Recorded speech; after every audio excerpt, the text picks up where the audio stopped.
Dear students, welcome to get red of English grammar and speaking course. अॼु जो पंहिंजो lecture number 11 आहे। हिन लेक्चर नंबर 11 में पाण पढ़ण वारा आहियूं पॉजिटिव सेंटेंस जे बारे में पढ़ण वारा आहियूं। अच्छा, ये पॉजिटिव सेंटेंस छा हूंदा आहिनि? पॉजिटिव सेंटेंस के सिंधी में मिल्कियत या जायदाद या जुमला चयो वञे थो। ऐं मिल्कियत ऐं जायदाद जा जुमला असां छो इस्तेमालु कंदा आहियूं? जॾहिं पाण वटि का मिल्कियत हूंदी आहे, जायदाद हूंदी आहे, त उन खे पाण इंग्लिश में कीअं बि ॾेखारे सघूं था, माण्हुनि खे कीअं ॿुधाए सघूं था, इहो हिन लेक्चर में आउं तव्हांखे ॿुधाईंदुसि। जंहिंमें तव्हां का बि अगरि तव्हांजी का मिल्कियत आहे, जॻह आहे, शइ आहे, त तव्हां इंग्लिश में कीअं ॿुधाए सघो था माण्हुनि खे, इहो सभु कुझु हिन लेक्चर में आउं तव्हांखे पढ़ाईंदुसि। अच्छा, सभिनी पहिरीं त हिन जी नंढड़ी जेका डेफिनेशन आहे उनखे ॾिसी था वठूं, उन खां बाद में जेके आहिनि अॻिते शयुनि खे डिस्कस कयूं था। It shows a relationship of belonging between one thing and another. They indicate who owns or possesses something, making communication more precise and clear. These sentences often use verbs like has, have, had and will have. अच्छा, इन जो मतिलबु आहे त ही हिकु शइ ऐं ॿी शइ जे विच में तालुक़ु ॾेखारे थो। ही उन ॻाल्हि जी निशानगी करे थो त कंहिं शइ जो मालिक केरु आहे, जंहिंसां ॻाल्हि ॿोल दुरुस्त ऐं वाज़िह थी वञे थी। ही जुमला अक्सर फ़ेल इस्तेमालु कनि था, जीअं विल हैव, हैज़ ऐं हैड। ठीकु आहे, इहे जेके आहिनि ही छा कंदा आहिनि? फ़ेल इस्तेमालु कनि था। अच्छा, मोॾे अगरि का शइ आहे त आउं कीअं माण्हुनि खे ॿुधाईंदुसि? फ़र्ज़ु कयो त मोॾे मोबाइल आहे, त आउं इंग्लिश में माण्हुनि खे ॿुधाईंदुसि त आई हैव मोबाइल। तव्हां ॾे मोबाइल आहे त तव्हां चवंदव यू हैव मोबाइल। हाणे इहे जुमला इस्तेमालु कयां पियो, इहे पॉजिटिव सेंटेंस आहिनि। ठीकु आहे, आई हैड मोबाइल, मूं वटि मोबाइल हुयो। आई विल हैव मोबाइल, मूं ॾे मोबाइल हूंदो। त इहे जेके बि जुमला आहिनि उहे पाण पॉजिटिव सेंटेंस इस्तेमालु करे ठाहे सघूं था। ऐं इहो ई जेको आहे हिन लेक्चर में आउं तव्हांखे पढ़ाइण वारो आहियां। उमेदु कयां थो त ही शयूं जेके आहिनि तव्हांखे सम्झ में अची वेंदियूं। हाणे ही पॉजिटिव सेंटेंस छा आहिनि? हिकु शइ ऐं ॿिए शइ जे विच में तालुक़ु ॾेखारीनि था। उन मां ज़ाहिर थिए थो त कंहिं शइ जो असुलु मालिक केरु आहे, जंहिंजी जायदाद या मिल्कियत आहे, उहो शइ जेके बि आहिनि पाण पॉजिटिव सेंटेंस खे इस्तेमालु करे ॿुधायूं था।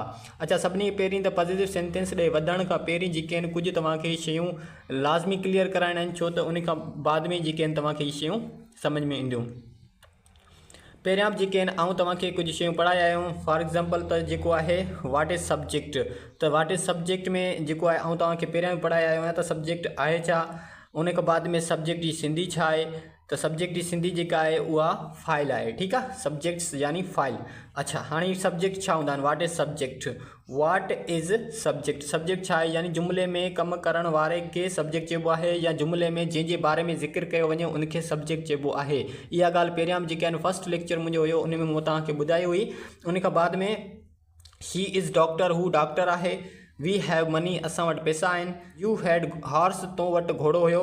ही रन्स फास्ट, हू तेज़ीअ सां डोड़े थो। ठीकु आहे, हाणे इहे इन में ॾिसो त हाणे सभिनी पहिरीं त हीउ जेको लिखियो पियो आहे तव्हांजो शी, ऐं उन खां ही, उन खां बाद में यू ऐं ही, इहे सभु छा आहिनि? सब्जेक्ट आहिनि। जुमले में इन जे बारे में ज़िक्र कयो वियो आहे। ऐं हेॾा ॾिसंदव त हूअ, असां, तूं ऐं हूअ, इहे जेके आहिनि छा आहिनि? सभु सब्जेक्ट आहिनि जंहिंजे बारे में ज़िक्र कयो वियो आहे। अच्छा, सब्जेक्ट जा बि तव्हांखे ख़बर आहे त टे टाइप मूं तव्हांखे पढ़ायो आहे। सभिनी पहिरीं त सब्जेक्ट जो जेको फर्स्ट पर्सन हूंदो आहे, ठीकु आहे, उन खां बाद में सेकेंड पर्सन हूंदो आहे ऐं थर्ड पर्सन हूंदो आहे। फर्स्ट पर्सन में मूं तव्हांखे ॿुधायो त जेके ॻाल्हि कनि पिया, जेके ॻाल्हि कनि पिया। फॉर एग्ज़ाम्पल आउं तव्हांखे हींअर पढ़ायां पियो त आउं फर्स्ट पर्सन आहियां। अगरि असां तव्हांखे पढ़ायूं आहे, ॿ ॼणा असां हुजूं हा, त असां जेके आहिनि उहे फर्स्ट पर्सन आहियूं। सेकेंड पर्सन जी अगरि ॻाल्हि कजे त सेकेंड पर्सन खे तव्हां कीअं सुञाणे सघो था? सेकेंड पर्सन यानी जंहिंसां ॻाल्हियूं, यानी जंहिंसां असां ॻाल्हायूं पिया। ठीकु आहे, फ़र्ज़ु कयो त आउं तव्हांखे पढ़ायां पियो, यू माना तव्हां या तूं। ठीकु आहे, इन प्लूरल बि हूंदो आहे, सिंगुलर बि हूंदो आहे। ठीकु आहे, त तव्हां जेके आहियो उहे सेकेंड पर्सन आहियो। थर्ड पर्सन माना जंहिंजे बारे में ॻाल्हि कयूं था, यानी जंहिंजे बारे में ॻाल्हि कयूं था, इहे माण्हू पंहिंजे विच में मौजूदु न हूंदा आहिनि, पर उन्हनि जी जेका आहिनि पाण ॻाल्हियूं हिते कंदा आहियूं। फॉर एग्ज़ाम्पल ही आहे, शी आहे, इट आहे। उन खां बाद में जेको आहे तव्हांजो दे आहे, ऐं सिंगुलर नेम आहे, ऐं उन खां बाद में जेको आहे प्लूरल नेम आहे, या प्लूरल सब्जेक्ट बि चई सघो था, नेम बि चई सघो था। ऐं त नेम बि चवंदो आहियां, सब्जेक्ट बि चवंदो आहियां। ठीकु आहे। अच्छा, हाणे इन्हनि जी जेको मतिलबु हूंदो आहे उहो छा हूंदो आहे? जी फॉर एग्ज़ाम्पल ही, यानी ही मर्द ऐं औरत लाइ इस्तेमालु कंदा आहियूं। शी तव्हांखे ख़बर आहे छोकिरी या हीअ, उन जो मतिलबु आहे हूअ या हीअ, ऐं उन औरत ऐं छोकिरी लाइ इस्तेमालु कंदा आहियूं। इट जेको आहे तव्हांखे ख़बर आहे उहो या ही, इन जो मतिलबु हूंदो आहे बेजान शइ ऐं जानवरनि लाइ इस्तेमालु कंदा आहियूं। उन खां बाद में दे जेको आहे हिक खां वधीक माण्हुनि जे लाइ इस्तेमालु कंदा आहियूं, चाहे जेके उहे मर्द हुजनि औरतूं हुजनि या कुझु बि शइ जेका थी सघे थी, शयुनि जे लाइ बि अक्सर करे जेको आहे इस्तेमालु कंदा आहियूं। ठीकु आहे, उमेदु कयां थो तव्हांखे first person, second person, third person सम्झ में ॻाल्हि अची वई हूंदी। पहिरियां मां तव्हांखे पढ़ाए आयो आहियां। हाणे अचूं था त पाण मिल्कियत कीअं शो करे सघूं था प्रेज़ेंट सिंपल टेंस में, यानी प्रेज़ेंट में हींअर पाण ॾे का मिल्कियत आहे त उनखे कीअं शो कंदासीं।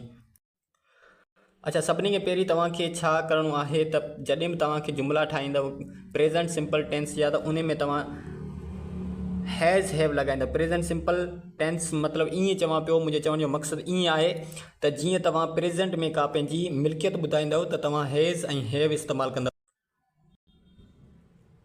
अगर तव्हांखे आउं हिननि जी मीनिंग ॿुधायां, हिननि जी हैव ऐं हैज़ जी जेके आहिनि तमामु मुख़्तलिफ़ मीनिंग्स हूंदियूं आहिनि, पर हिते जेका पाण पढ़ण वारा आहियूं उहो वटि आहे, वटि आहिनि, रखे थो या रखे थी। मूं वटि कार आहे, तव्हां वटि घरु आहे, हूअ जेको आहे पैसा रखे थी, यानी हुन वटि पैसा आहिनि। ठीकु आहे, हुनजी मिल्कियत आहे। पाण मिल्कियत ॿुधाइण जे लाइ जेके आहिनि हैव हैज़ इस्तेमालु कंदासीं। ऐं वटि आहे, वटि आहिनि, सही आहे। अहिड़े हिसाब सां तव्हां ॾे जेके आहिनि आवाज़ हूंदा ऐं उन खां बाद में रखे थो या रखे थी, अहिड़े रखनि था, अहिड़े हिसाब सां जेके आहिनि कई सारा जेके आहिनि मुख़्तलिफ़ कैटेगरीज़ जा जेके आहिनि आवाज़ हिन जा निकिरी सघनि था। त सभई तव्हांखे यादि करणा आहिनि ऐं गौर सां ॾिसणो आहे। अच्छा, हिते जेके ॿ शयूं जेके आहिनि मेन तव्हांखे क्लियर करणियूं आहिनि, उहे तव्हांखे ॿुधाइणियूं आहिनि। हिकिड़ो हैव ऐं उन खां बाद में ॿी शइ तव्हांखे आउं पढ़ाइण वारो आहियां, उहो हैज़। ठीकु आहे। अच्छा, हाणे हैज़ जो इस्तेमालु ऐं हैव जो इस्तेमालु, छा हैव जो इस्तेमालु ऐं हैज़ जो इस्तेमालु। हाणे शी, ही ऐं इट ऐं सिंगुलर सब्जेक्ट सां गॾु तव्हां हमेशह लाइ तव्हां हैज़ लॻाईंदव। ठीकु आहे। ऐं उन खां बाद में आई, वी, यू, दे ऐं प्लूरल सब्जेक्ट सां गॾु तव्हां हमेशह जेको आहे हैज़ लॻाईंदव जॾहिं तव्हां मिल्कियत ॿुधाईंदव। ठीकु आहे। फॉर एग्ज़ाम्पल अगरि आउं चवां त हुन वटि कार आहे त आउं चवंदसि ही हैज़ अ कार, ऐं असां वटि कार आहे त आउं चवंदसि वी हैव अ कार। ठीकु आहे, वी हैव कार, हैव लॻाईंदसि आउं। अगरि मुंहिंजो जेको आहे सब्जेक्ट वी आहे या यू आहे त आउं चवंदसि यू हैव स्नैक, तव्हां ॾे जेको आहे नांग आहे या तव्हां वटि नांग आहे। ठीकु आहे। त अहिड़े हिसाब सां हैव हैज़ लॻाइणो आहे। हाणे हिते कुझु एग्ज़ाम्पल्स आहिनि, उन्हनि खे ॾिसूं था। उन खां बाद में जेके आहिनि तव्हांखे वधीक शयूं जेके आहिनि क्लियर थी वेंदियूं। सभिनी पहिरीं त फार्मूले खे तव्हांखे ॾिसणो आहे। छो त फार्मूले खां विदाउट जेको आहे पाण कमु कोन कंदा आहियूं को बि। त इन हिसाब सां तव्हांखे सभिनी पहिरीं त फार्मूलो ॾिसणो आहे। त सब्जेक्ट लॻाईंदव, उन खां बाद में जेको आहे तव्हांखे छा लॻाइणो आहे, हैज़ ऐं हैव लॻाइणो आहे। ऑब्जेक्ट लॻाए सघो था ऐं डिज़ीज़ बि लॻाए सघो था। ठीकु आहे। सब्जेक्ट, हैज़, हैव, ऑब्जेक्ट ऐं डिज़ीज़ तव्हां लॻाए सघो था। उन मां जेको आहे तव्हांखे वधीक जेके आहिनि शयूं क्लियर थी वेंदियूं। ठीकु आहे। हाणे हिते तव्हां इहो फार्मूलो यादि रखे इन जे मुताबिक़ ई तव्हांखे जुमिला ठाहिणा आहिनि। ठीकु आहे। फॉर एग्ज़ाम्पल मूं कुझु जुमिला ठाहिया आहिनि। अच्छा, हिन खे तव्हां 3 कैटेगरीअ में जुमिला ठाहे सघो था। ठीकु आहे। नेगेटिव में ऐं इंट्रोगेटिव में, यानी 3 में ठाहिणा आहिनि तव्हांखे। हिकिड़ो त तव्हां अगरि चई सघो त मूं वटि कार आहे, आई हैव कार। मूं वटि कार न आहे, आई हैव नॉट कार। छा मूं वटि कार आहे, हैव आई कार। अच्छा, उन जे लाइ जेको आहे तव्हां डू नॉट बि लॻाईंदा आहियो। ठीकु आहे। I do not have a car. ठीकु आहे, डू नॉट बि लॻाईंदा आहियो, पर बेसिक जेका आहे ॿई शयूं जेके आहिनि उहे इंपॉर्टेंट आहिनि। नॉट बि लॻाए सघो था नेगेटिव, ऐं उन खां अलावा जेको आहे डू नॉट बि लॻाए सघो था। ठीकु आहे। त इहा ॻाल्हि तव्हांखे सम्झ में अची वई हूंदी। अच्छा, अचो त पाण जेको आहे जुमिलनि खे डिस्कस कयूं था। He has a dog, she has a bike, it has 4 feet। ठीकु आहे। उन खां बाद में ही हैज़ अ हेट। हाणे ॾिसो, हिननि सां गॾु हैज़ लॻायो आहे, छो तव्हांखे ऑलरेडी आउं तव्हांखे पढ़ाया आहियो। ठीकु आहे।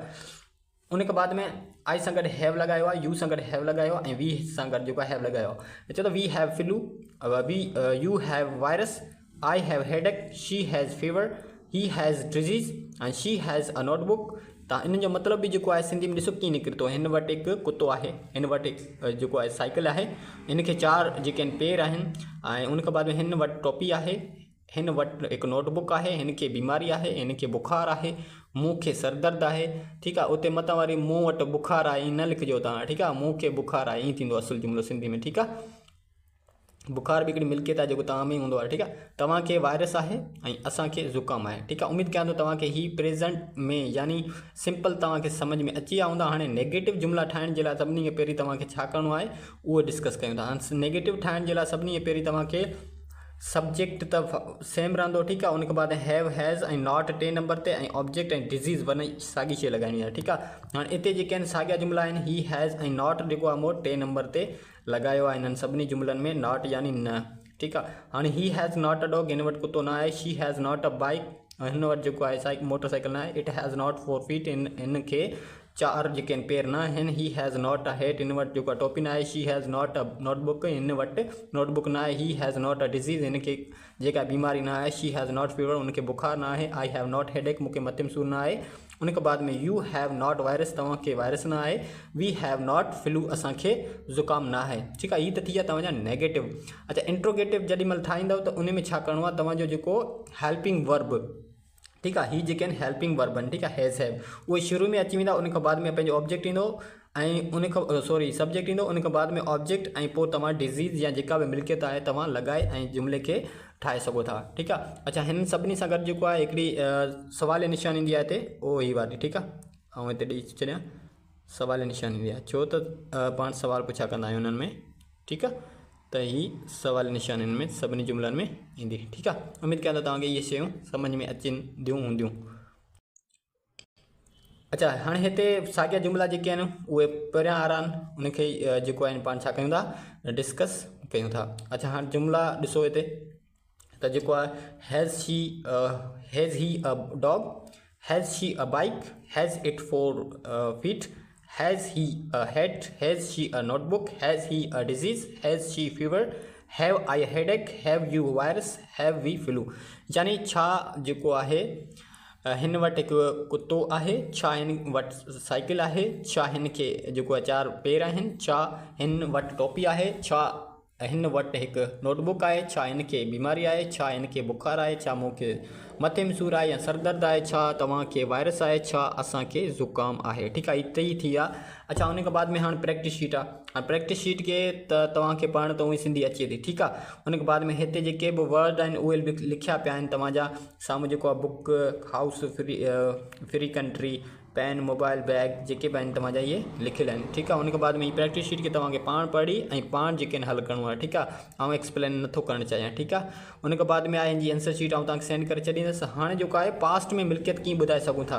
ठीकु आहे, यानी गुज़िरियल वक़्त में असां ॾे मिल्कियत हुई पास्ट में, त उन जे लाइ जेको आहे पाण छा कंदा आहियूं। ठीकु आहे, यानी पास्ट में पाण खे मिल्कियत ॿुधाइणी हुजे पास्ट में, त उनखे कीअं ॿुधाए सघूं था। त उन जे लाइ तव्हांखे सभिनी पहिरीं छा करिणो पवंदो, त हेड लॻाइणो पवंदो। ठीकु आहे, हुते हैज़ हैव हुयो न, हाणे हेड अची वेंदो। अच्छा, हेड जो जेको मतिलबु हूंदो आहे उहो तव्हां कीअं कढी सघो था। हेड जो मतिलबु यानी वटि हो, वटि हुयूं, वटि हुआ। ठीकु आहे, वटि हो, वटि हुयूं, वटि हुआ। हाणे हेड जो इस्तेमालु जेको आहे उहो तव्हां ॾिसो, हेड जो इस्तेमालु जेको आहे पाण छाजे लाइ कंदा आहियूं, पास्ट में अगरि पाण ॾे शइ का हूंदी, यानी पास्ट में का मिल्कियत हुई कंहिं वक़्त में, उहो ॿुधाइण जे लाइ जेको आहे हेड जो इस्तेमालु कंदा आहियूं। पर हिन में तव्हां हेड अगरि इस्तेमालु कंदो त सभिनी सब्जेक्टनि सां गॾु तव्हां हेड इस्तेमालु करे सघो था। ठीकु आहे, हाणे हेड जो मतिलबु छा निकिरंदो हिते, वटि हो, वटि हुयूं। अगरि आउं चवां त मूं वटि हिकु लैपटॉप हुयो, त आउं चवंदुसि I had a laptop, I had not a laptop, had I a laptop. ठीकु आहे, अहिड़े हिसाब सां तव्हां जेके आहिनि जुमिला ठाहे सघो था। उमेदु कयां थो तव्हांखे हीअ हेल्पिंग वर्ब हेड सम्झ में अची वियो हूंदो। उन खां बाद में हाणे अचो हिते हिन जी एग्ज़ाम्पल्स ॾिसूं था। एग्ज़ाम्पल्स में तव्हांखे वधीक शयूं जेके आहिनि उहे क्लियर थींदियूं आहिनि। ठीकु आहे, अच्छा, हाणे एग्ज़ाम्पल्स में सभिनी पहिरीं त तव्हांखे फार्मूलो ॾिसणो आहे। हाणे फार्मूलो ॾिसी उन खां बाद में जेके आहिनि तव्हांखे शयूं वधीक क्लियर थींदियूं, छो त हर कमु जेको आहे फार्मूले ते थींदो आहे। ऐं सभिनी पहिरीं फार्मूलो तव्हां हिते लॻाइण जे लाइ तव्हां सब्जेक्ट, हेड, ऑब्जेक्ट ऐं डिज़ीज़ लॻाईंदव। ठीकु आहे, इहे शयूं तव्हां लॻाइणियूं आहिनि। उन खां बाद में हाणे हिते आहे sentence, I had a elephant, यानी मूं वटि हिकु हाथी हुयो। यू हैड अ वाइफ, तव्हांजी ज़ाल हुई। ही हैड टॉयस, हिन वटि रांदीका हुआ। शी हैड अ ड्रेस, हिन वटि जेका ड्रेस हुई। कार हैड व्हील्स, माना कार जा फीथा हुआ। वी हैड अ एरोप्लेन, असां ॾे जेको आहे जहाज़ हुयो। आई हैड हॉर्सिस, मूं वटि घोड़ा हुआ। यू हैड प्रोजेक्ट, तव्हां वटि जेके प्रोजेक्ट हुआ। असलम हैड कैंसर, असलम खे कैंसर हुयो या हो। ऐं I had a beautiful girlfriend, मूं वटि हिकु ख़ूबसूरत गर्लफ्रेंड हुई। ठीकु आहे, हाणे हेड पिया लॻायूं सभिनी सां गॾु, जेको आहे पाण छा पिया लॻायूं, हेड पिया लॻायूं, यानी पास्ट में मिल्कियत ॿुधाइण जे लाइ हेड पिया लॻायूं। ठीकु आहे, उमेदु कयां तव्हांखे सम्झ में अची वियो हूंदो। नेगेटिव ठाहिण जे लाइ बिल्कुलु ईज़ी आहिनि टॉपिक। सिर्फ़ु तव्हांखे छा करिणो आहे, जेको आहे हेड खां फ़ौरन बाद जेके आहिनि नॉट लॻाइणो आहे। यानी ॾिसो सब्जेक्ट खां बाद में तव्हांखे छा करिणो आहे, हेड, नॉट, उन खां बाद में ऑब्जेक्ट या डिज़ीज़ तव्हां जेको आहे बीमारी लॻाए सघो था। ठीकु आहे, उन खां बाद में हाणे ॾिसो हिते एग्ज़ाम्पल आहे, I had not a elephant, you had not a wife, he had not toys, she had not a dress, car had not wheels, we had not aeroplane, I had not horses, you had not project, Aslam had not cancer, I had not beautiful girlfriend। ठीक आहे, हाणे इन जो मतिलबु मूं वटि हाथी न हुयो, ठीकु आहे, तव्हांजी ज़ाल न हुई, हिन वटि रांदीगा न हुआ, हिन वटि हिकु ड्रेस न हुई, कार जा फीथा न हुआ, असां वटि जहाज़ न हुयो, मूं वटि जेके आहिनि घोड़ा न हुआ, तव्हां वटि प्रोजेक्ट न हुआ, असलम खे कैंसर न हो, मूं वटि हिकु ख़ूबसूरत गर्लफ्रेंड न हुई। उन खां बाद में इंट्रोगेटिव ठाहिण जे लाइ सभिनी पहिरीं त ईज़ी आहे, हिन में इंट्रोगेटिव ठाहिण जे लाइ हेड पहिरियां लॻाईंदो, ठीकु आहे, हेल्पिंग वर्ब पंहिंजो हेड लॻाईंदासीं, पोइ सब्जेक्ट बाद में अची वेंदो ऑब्जेक्ट, ऐं उन खां बाद में डिज़ीज़ तव्हां लॻाए सघो था। तव्हांखे इहो पहिरियां ॿुधायो आहे त जॾहिं हेल्पिंग वर्ब पहिरियां अची वेंदो आहे त उहो क्वेश्चन जेको आहे ठाहींदो आहे, यानी क्वेश्चन मार्क जेको आहे उहो थींदो आहे, यानी ॾिसो हिते सवाली निशान ईंदो, ठीकु आहे, सभिनी में सवाली निशान ईंदो, सवाली निशान सवाली निशान सवाली निशान ऐं सवाली निशान, ये सभिनी सां गॾु सवाली निशान जेके आहिनि ईंदा, उन खां बाद में ही करेक्ट सेंटेंस थींदा, ठीकु आहे। हाणे हिते सभिनी पहिरीं ॾिसो, हैड आई अ एलिफेंट, हैड U a wife, had he toys, हैड शी अ ड्रेस, हैड कार व्हील्स, व्हील्स, ठीकु आहे, हैड कार व्हील्स। उन खां बाद में हैड we aeroplane, had I horses, had you project, had Aslam cancer, had I a beautiful girlfriend, ठीकु आहे। उनजो मतिलबु जेको आहे तव्हांखे ख़बर पइजी वई हूंदी, सवाल ई निकिरंदो, यानी छा मूं वटि हिकु हाथी हो, छा तव्हांजी ज़ाल हुई, छा हिन वटि रांदीका हुआ, छा हिन वटि हिकु ड्रेस हुई, छा कार जा फीथा हुआ, छा असां वटि हिकु जहाज़ हुयो, छा मूं वटि घोड़ा हुआ, छा तव्हां वटि प्रोजेक्ट हुआ, छा असलम खे कैंसर हुयो, छा मूं वटि हिकु गर्लफ्रेंड हुई, यानी ख़ूबसूरत गर्लफ्रेंड हुई। उम्मीद कयां थो तव्हांखे हीअ 2 शयूं पढ़ायूं आहिनि, सिर्फ़ु 2 शयूं पढ़ायूं आहिनि, उहे तव्हांखे आऊं क्लियर करायां थो, ठीकु आहे। सभिनी पहिरीं त तव्हां जेॾी महिल प्रेज़ेंट में तव्हां मिल्कियत ज़ाहिर कंदव न, त पोइ हैज़ ऐं हैव लॻाईंदव, ऐं हैज़ जेको लॻाईंदव तव्हां हिननि सब्जेक्टनि सां गॾु लॻाईंदव, उन खां बाद में अगरि तव्हां हैव लॻायो था त पोइ हिननि सब्जेक्टनि सां गॾु लॻाईंदव प्रेज़ेंट में, यानी मिल्कियत शो करण जे लाइ। उन खां बाद में पास्ट में मिल्कियत शो करण जे लाइ सभिनी पहिरीं त तव्हांखे छा करिणो आहे, हैड लॻाइणो आहे। अच्छा, हैड जेको आहे तव्हां सभिनी सब्जेक्टनि सां गॾु जेको आहे लॻाए सघो था, जेके हिते मौजूदु आहिनि, ठीकु आहे। इन मां को बि जेको आहे तव्हां ॾे पाबंदी न आहे त तव्हां हेड छो लॻायो पास्ट में, छो त पास्ट में मिल्कियत शो करण जे लाइ हेड इस्तेमालु कंदा आहियूं। उन जा तव्हांखे एग्ज़ाम्पल्स ॾिनमि, ठीकु आहे। हाणे हिते प्रैक्टिस शीट आहे, प्रैक्टिस शीट जेको आहे तव्हांखे पाण हल करणी आहे, ऐं पढ़ी बि कोन ॿुधाईंदसि, ठीकु आहे, छो त तव्हांखे इहे सभु शयूं जेके आहिनि ईज़ीली क्लियर थींदियूं, छो त हाणे हिते पासे में जेके बि आहिनि, ऐं ॾुखिया वर्ड्स जेके आहिनि उहे लिखी छॾींदो आहियां, ऑब्जेक्ट लिखी छॾींदो आहियां, बाक़ी तव्हांखे त फार्मूलो ॾिसणो आहे, उन खां बाद में आसानी सां तव्हां जुमिला ठाहे सघो था। अच्छा, कोशिशि कजो त इन जा नेगेटिव ऐं इंट्रोगेटिव जेके आहिनि उहे जुमिला तव्हां ठाहिजो, ठीकु आहे, पॉज़िटिव नेगेटिव ऐं इंट्रोगेटिव ठाहींदो। अच्छा, हाणे हलूं था, हीअ आंसर शीट आहे। हाणे जेको इस्तेमालु कंदासीं फ्यूचर में, यानी ईंदड़ वक़्त में, ठीकु आहे, फ्यूचर में अगरि मूंखे का मिल्कियत ॿुधाइणी हुजे फ्यूचर में, त पोइ उन जे लाइ पाण छा इस्तेमालु कंदासीं।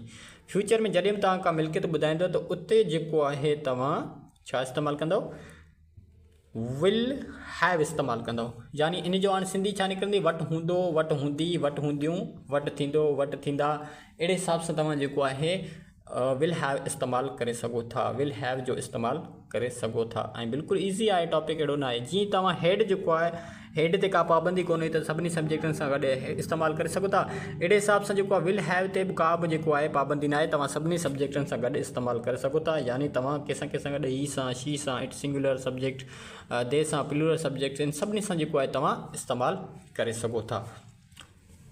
उन खां बाद में हिते हाणे सभिनी खां बाद में त इहे सभिनी तव्हां शयूं क्लियर थी वियूं, यानी फ्यूचर जे लाइ पाण छा इस्तेमालु कंदासीं, बाबा विल हैव इस्तेमालु कंदासीं, ऐं उनजी सिंधी में मां तव्हांखे ॿुधाए छॾी त जेको आहे वटि हूंदो, वटि हूंदियूं, वटि हूंदियूं, या वटि थींदो, वटि थींदा, अहिड़े हिसाब सां तव्हांजो आवाज़ थी सघनि था, ऐं उहो सिंधी जुमिले ते डिपेंड करे थो, ठीकु आहे। अच्छा, हाणे अचूं था एग्ज़ाम्पल्स ॾिसो। एग्ज़ाम्पल सम्झण खां पहिरीं सभिनी खे पहिरीं फॉर्मूलो ॾिसो। फ्यूचर में जेॾी महिल बि तव्हां पोज़ीशन शो कंदव, यानी मिल्कियत शो कंदव, त उन जे लाइ तव्हां सभिनी खां पहिरीं त सब्जेक्ट लॻाईंदव, विल हैव लॻाईंदव, ऑब्जेक्ट या पोइ डिज़ीज़ लॻाईंदव, ठीकु आहे। हाणे फ़र्ज़ु कयो मोॾे जेको आहे आउं लिखां थो त I will have a degree, यानी मूं वटि हिकु डिग्री हूंदी। You will have a job, तव्हां वटि जेका नौकिरी हूंदी। He will have a computer, हिन वटि जेको कंप्यूटर हूंदो। She will have a car, sorry she will have chair, हिन वटि कुर्सी हूंदी। शी विल हैव कफ, हिन खे जेको आहे खंघि हूंदी। ठीकु आहे। उन खां बाद में आहे sir will have headache, sir खे मथे में सूरु थींदो। We will have a virus, असांखे वायरस हूंदो। ठीकु आहे। They will have a cold, उन्हनि खे जेको आहे ज़ुकाम थींदो। वी विल हैव डिनर, असां वटि जेका आहे राति जी मानी हूंदी। They will have a friend, उन्हनि जो हिकु दोस्त हूंदो। ठीकु आहे। हाणे इहे त थी आहे फ्यूचर में तव्हां इस्तेमालु करे सघंदा। हाणे हिते तव्हां ॾिसी सघो था त जेको आहे किथे हूंदो बि अचे पियो, थींदो बि अचे पियो। ठीकु आहे। ऐं हूंदी बि अचे पई, सभई आवाज़ जेके आहिनि उते इस्तेमालु थियनि पिया फ्यूचर में मिल्कियत ॿुधाइण जे लाइ। उन खां बाद में नेगेटिव ठाहींदासीं। हाणे नेगेटिव ठाहिण जे लाइ सभिनी खां पहिरीं त तव्हांखे सब्जेक्ट लॻाइणो आहे, विल नॉट लॻाइणो आहे। उन खां बाद में हैव ऐं ऑब्जेक्ट ऐं डिज़ी लॻाईंदव, तव्हांजो नेगेटिव जुमिलो ठही तयारु थी वेंदो। नेगेटिव जुमिलो ठाहिण जे लाइ सभिनी खां पहिरीं हाणे ॾिसो इहे साॻिया सेंटेंस मूं नेगेटिव में ठाहिनि। I will not have a degree, मूं वटि जेको आहे डिग्री न हूंदी। ठीकु आहे। I will not have degree. You will not have job, तव्हां वटि नौकिरी न हूंदी। You will not, he will not have a computer, हिन वटि कंप्यूटर न हूंदो। She will not have chair, इन वटि जेका आहे कुर्सी न हूंदी। She will not have cough, हिन खे जेको आहे खंघि न थींदी। Sir will not have headache, sir खे मथे में सूरु न थींदो। We will not have virus, असांखे जेको आहे वायरस न हूंदो। ठीकु आहे। उन खां बाद में they will not have a cold, उन्हनि खे ज़ुकाम न थींदो। We will not have dinner, असां वटि राति जी मानी न हूंदी। They will not have a friend, उन्हनि जो हिकु दोस्त न हूंदो। ऐं इंट्रोगेटिव ठाहींदव न जॾहिं, त पोइ उन जे लाइ तव्हांखे छा करिणो आहे। इंट्रोगेटिव ठाहिण जे लाइ सभिनी पहिरीं तव्हां विल लॻाईंदव, छो त हेल्पिंग वर्ब विल। उन खां बाद सब्जेक्ट ऐं हैव लॻाईंदव, ऑब्जेक्ट ऐं डिज़ीज़ लॻाईंदव। ठीकु आहे। इहे साॻिया जुमिला जेके आहिनि मूं इंट्रोगेटिव में ठाहिनि। Will I have a car, sorry degree, छा मूं वटि डिग्री हूंदी। विल यू हैव जॉब, छा तव्हां वटि जेको आहे नौकिरी हूंदी। Will he have a computer, छा हिन वटि कंप्यूटर हूंदो। विल शी हैव अ चेयर, छा हिन वटि जेको आहे कुर्सी हूंदी। विल शी हैव अ कफ, छा हिनखे खंघि थींदी। Will sir have a headache, sir खे मथे में सूरु थींदो। Will we have a virus, छा असांखे वायरस हूंदो। Will they have a cold, छा उन्हनि खे जेको आहे ज़ुकाम थींदो। Will we have a dinner, छा असां वटि राति जी मानी हूंदी। Will they have a friend, छा उन्हनि वटि हिकु दोस्त हूंदो। ठीकु आहे। अच्छा, उन खां बाद में ही प्रैक्टिस शीट आहे। प्रैक्टिस शीट खे तव्हांखे हल करिणो आहे। प्रैक्टिस शीट तव्हांखे ही एक्सप्लेन ऐं करे थो छॾियां। उन खां बाद में जेको तव्हां पाण जुमिला ठाहींदव। ठीकु आहे। हिन वटि हिकु किताबु हूंदो, हिन वटि असांजो कार्ड हूंदो, मूं वटि तुंहिंजो पेन हूंदो, तव्हां वटि हिकु घरु हूंदो, तव्हां वटि पेंसिल हूंदी, अली वटि साइकिल जेका हूंदी, असां वटि बंदूक हूंदी, डॉक्टर वटि डिग्री हूंदी, उन्हनि वटि पासपोर्ट हूंदो, तव्हां वटि मुंहिंजो किताबु हूंदो। मूंखे ज़ुकाम थींदो, तव्हांखे बुख़ारु हूंदो, असां वटि खंघि हूंदी। सही आहे। असांखे खंघि हूंदी। सही आहे। असलम खे कैंसर हूंदो, मरीज़ खे सूरु हूंदो, तुंहिंजी ज़ाल खे मौज हूंदी, ऐं मुंहिंजी गर्लफ्रेंड खे प्यारु थींदो या प्यारु हूंदो। ठीकु आहे। तव्हांखे मथे में सूरु हूंदो, पुलिस खे वायरस हूंदो, ऐं फ़ौज खे दस्त हूंदो। ठीकु आहे। त इहे जेके आहिनि सेंटेंस आहिनि बिल्कुलु तव्हांजा ईज़ी आहिनि ऐं पाण खे ठाहिणा आहिनि। पंहिंजे सेंटेंस सां कमु आहे। सेंटेंस कहिड़ा बि हुजनि, पाण खे सिर्फ़ु ट्रांसलेशन करणी आहे। उन खां बाद में हिते जेके बि इंपॉर्टेंट शयूं हूंदियूं उहे मूं तव्हां जूं हिते लिखी छॾियूं आहिनि। उहे तव्हांखे यूज़ करणियूं आहिनि। यूज़ करे तव्हां जेको आहे ईज़िली हिननि शयुनि खे सम्झी ऐं जुमिला ठाहे सघो था। तो फाइनल हिकिड़ो रीकैप थी वञे त पाण जेके पढ़ियासीं पे पॉजिटिव सेंटेंस या मिल्कियत या जायदाद या जुमिला जेके पाण मिल्कियत ऐं जायदाद शो करण जे लाइ इस्तेमालु कंदा आहियूं। उन खां बाद में सब्जेक्ट ॿुधायूं फर्स्ट पर्सन। अच्छा, प्रेज़ेंट जे लाइ तव्हांखे हैज़ हैव लॻाइणो आहे। ठीकु आहे। उन जा नेगेटिव ठाहिणा आहिनि, इंट्रोगेटिव ठाहिणा आहिनि। इन जी प्रैक्टिस या नेगेटिव इंट्रोगेटिव ठाहिणा आहिनि। उन खां बाद में हैड जेको आहे पास्ट में मिल्कियत शो करण जे लाइ इस्तेमालु कंदा आहियूं। ठीकु आहे। उन जा प्रेज़ेंट में सिंपल नेगेटिव इंट्रोगेटिव ठाहिणा आहिनि। प्रैक्टिस शीट जा बि ईअं करिणो आहे। ठीकु आहे। ऐं उन खां बाद में जेको आहे विल हैव जेको आहे फ्यूचर जे लाइ इस्तेमालु कंदव। फ्यूचर में तव्हांखे का मिल्कियत ॿुधाइणी हुजे त अहिड़े हिसाब सां तव्हां विल हैव इस्तेमालु कंदव। ऐं उन जी प्रैक्टिस शीट बि तव्हांखे मूं पढ़ी जेका आहे ॿुधाई। त उमेदु कयां थो इहे शयूं जेके आहिनि तव्हांखे क्लियर थी वियूं हूंदियूं। अगरि का बि शइ अञा रहिजी वई आहे या पुछा करणी आहे त पोइ तव्हां मूंखे मैसेज या वॉइस ज़रिए पुछा करे सघो था। मिलंदासीं नेक्स्ट लेक्चर में। Thank you so much.